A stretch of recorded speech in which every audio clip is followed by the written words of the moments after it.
Yo, what's up everybody? How you doing? How you doing? Ogadi Top in the building. Now listen, I've seen the story that's happening for Diamond Platnumz, Willie Paul, the Furaha City Festival that was happening.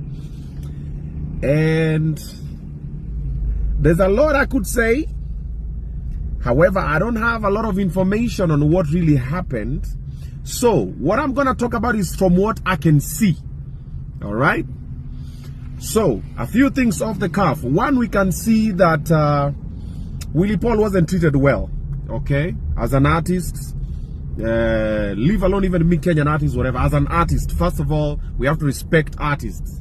No matter which type of artist it is, whether it's a DJ, it's a dancer, it's an acrobat, it's an MC, it's whatever. Artists need to be respected. All right. So that one goes without saying. All right. Now, okay, the organizers and the management and everybody, we could have done better. Let's take it as a learning curve. Let's do better. Let's reach out to Willie Paul, apologize, make amends. The guy is amazingly talented, and even if he wasn't, he's an artist, and he needs respect. So let's respect the art.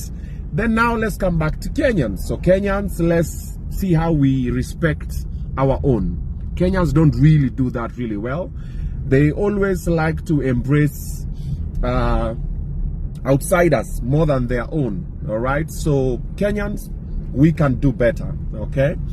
And the reason why even the security guards, my bouncers and everybody, they were harassing Willie Paul, forgetting huyo mse mwingine amekuja na anaenda.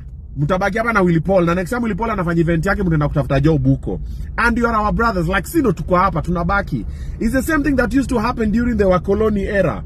Like you'd find like Africans were snitching on Africans to the colonialists. You know, they're holed up in such a place, they're hiding in such a place. There were snitches, and we know most of them who were snitches, and they later became some of our leaders in this country. But they were snitches. They were snitching on other Kenyans when Mauma was happening. They were snitching on Akina Dedan Kimathi and the rest.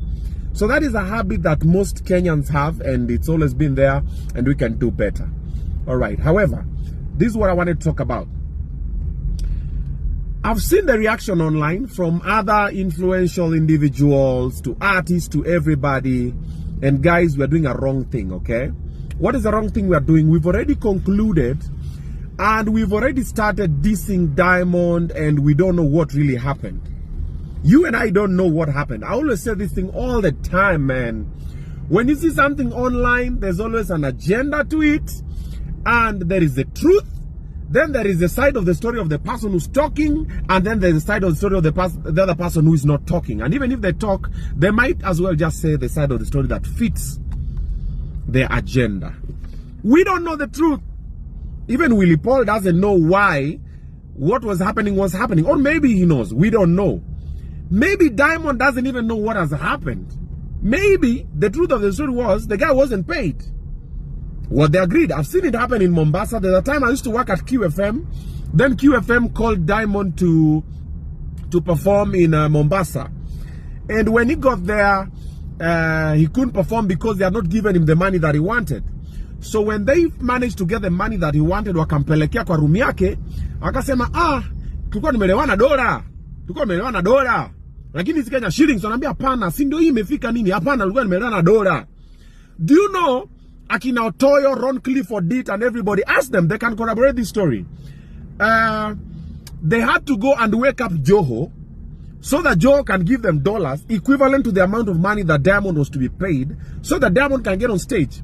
It was so bad, all the artists who are getting on stage, walikuwa wanapigwa na machupa, wanarushiwa na mavitu. Mombasa, it happened. Venye Diamond alipatiwa pesa yake, it was already getting in the wee hours of the morning. I think it was like 5 or 6 in the morning or something. Akapewa pesa zake. Diamond akasema, haya, nipatie microphone basi mimi nifanye shughuli yangu. Because alikuwa amevaa kutoka kitu kama, I think 11 p.m. or midnight or something. The guy was getting on stage at around 6 in the morning. Or 7. Don't remember the exact time it was. Jamali panadu stage. Akaanza tu backstage. Tatizo kwangu mbagala. The guys came back and it was an amazing show. So let's not crucify someone based on limited information. That's what I'm trying to say. We don't know why Diamond did not perform. We have no idea. But Diamond knows. The organizers of the event know.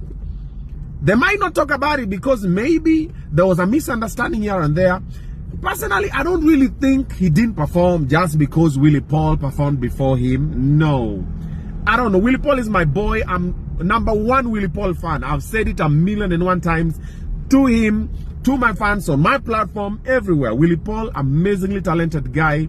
If only we can take him more serious, and also if we can also just put a little more discipline on his craft, the guy is gonna be, is bigger worldwide.